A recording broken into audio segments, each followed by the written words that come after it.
Ano ang calling mo? Nararamdaman mo ba na tinatawag ka for something? Pero nagdududa ka, tinatawag nga ba talaga ako doon? Ito yung calling.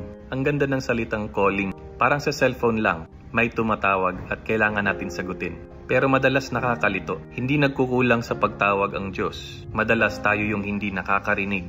Bakit? Kasi maingay. Kasi maraming bumabagabag sa ating puso't isipan. Kaya you need to be still, be silent, and hear the call clearly.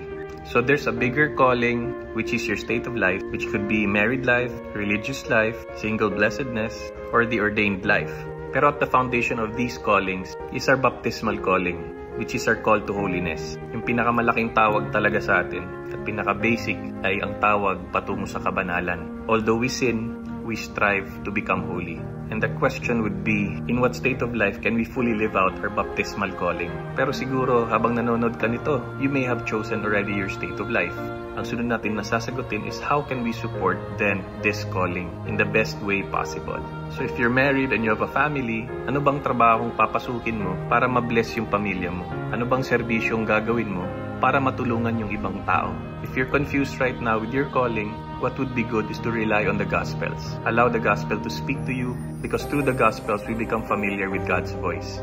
Kasi it's the Word of God. And then we try to talk to people who are mentoring us or to people who can give good insight in terms of the crossroads that we are in. And we want to put everything into prayer and we want to find that peace na diyan ka tinatawag. Kung ano mang pipiliin mong path or calling, it won't always be the easiest path. Kahit mahirap yan, pero pag calling mo yan, you'll be able to live a meaningful and fulfilled life.